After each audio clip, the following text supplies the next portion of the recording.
Painting the ship double sides and repairing the paintwork of the captain's cabin. Paint, white, 109 pounds, yellow, 100 pounds. A carpenter's account for the paintwork on HMS Victory 200 years ago. And this is the great ship he and his mates painted, seen by a staggering 26 million visitors, ever since she was dry docked in Portsmouth Historic Dockyard nearly a century ago. But those who come to see Admiral Lord Nelson's flagship, victor of the Battle of Trafalgar, icon of the Royal Navy, will now find themselves seeing her in an entirely new light.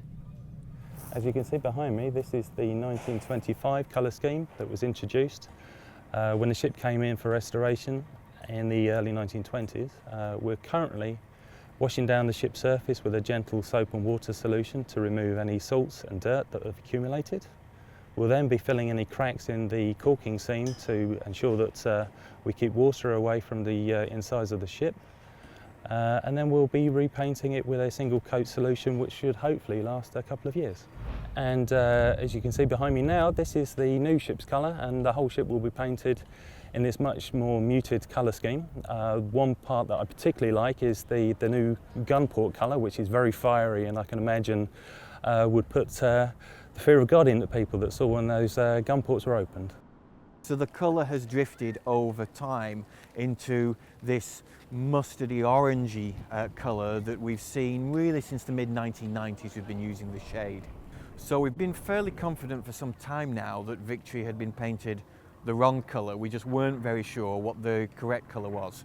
So we've been undertaking some archaeological investigations, we've been looking at some manuscript sources to really try and nail down what would be an accurate colour. And in the course of that work, as well as identifying areas on the ship and how old they've been, we have managed to pin down the correct colour for the whole planking, the colour that Nelson would have known.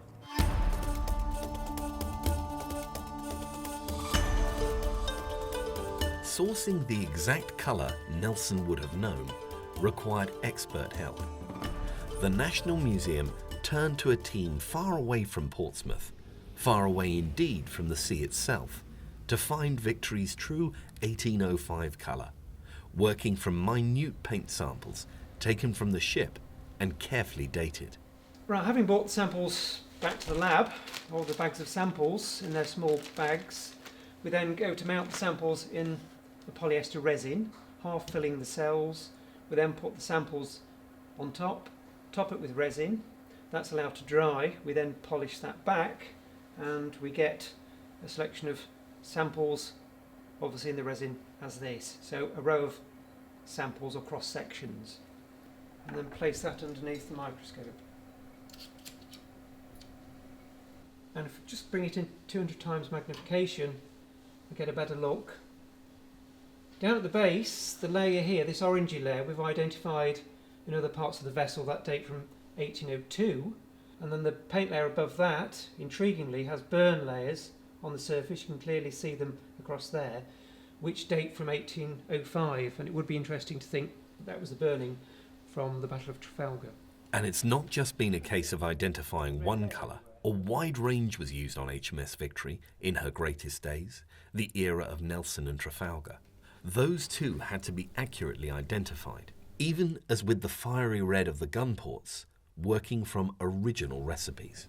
You can see here the external colours, not a great deal different to they are now. The black, a little bit more muted ochre colour here instead of the more orangey colour. The gun port lids inside painted the orangey red colour here, and the masts are a paler cream.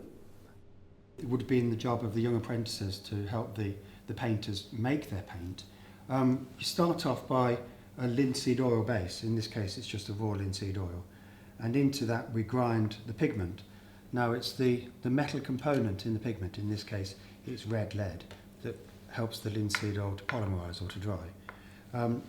You grind it into a paste in the oil, and then to that they would then add whiting, which is basic calcium carbonate.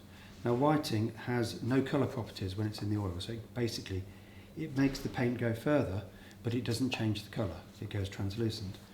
That makes a very thick paste which is then thinned down by adding a turpentine base, or it could be a white spirit base these days. They use natural turpentine. The paint would be mixed to this paste and stored in leather bags, and then on site it would be diluted further so they could apply it to the painted surfaces. The size of the task would be enough to make even the most determined DIY enthusiast quail, especially as the work of painting Victory has been done by a very small team. It's a challenge. Nice job. It's something we've not done before. I've done the heritage work and projects, but I've never done nothing this big. Learning curve, yeah, more than anything. And obviously, as you can see, the amount of caulking that's had to take place on there, it's just, that's thrown us a little bit, how much we've had to put into that. But other than that, no, it's nice, because it's nice once you see it all block up and you can see the actual finished product of it all, it looks a lot better. Do you ever think of the guys who did this before you over the years? Oh yeah, I would have liked to have that job. Painting that by hand, brush, lean over the edge on a bit of rope, and then no cherry pickers today, no excess. It was all ropes and hold on. Dave, I don't think I could have actually done it if I had to do it back in the olden days, not at all. No, we would have done it. No, I couldn't have handled Health that. and safety. Victory's fresh paint brings her to life again in the colours Nelson's captains and crews would have seen at Trafalgar. But, as with all change, some have jibbed at her new, true look. This quizzical comment appeared in a national newspaper. Do these interfering experts not realise what harm they have done? How many models of HMS Victory have pride of place in homes around the world? All will have to be repainted, because if the colours are wrong, it's not a replica scaled model anymore, but a ruddy toy. We've had people looking at this and saying, oh, it's pink. What on earth have you painted Victory pink for? That's probably why the French lost. You know, they spent so much time laughing at Victory. I don't see the pink myself. It's a pale terracotta colour or whatever you want to call it. People are a little bit resistant to change, but I think the really key point for us is that this is not what it might have looked like. This is not what it looked like if we'd have been doing it 200 years ago. This is what it looked like, this is what Nelson saw. And when you come to visit Victory, when we tell you this is how something was, we want you to trust us and we want you to know that it's right. And that's the real motivation. And that's the key decision for us in making this change. If that ship's carpenter from 1805 could join them now, the Victory team believe that he would approve her paintwork and see her in her true colours as Britain's greatest warship, a heroine of the Royal Navy, and a still-serving survivor of the day that Britannia began to rule the waves, for the benefit of all who pass on the seas upon their lawful occasions.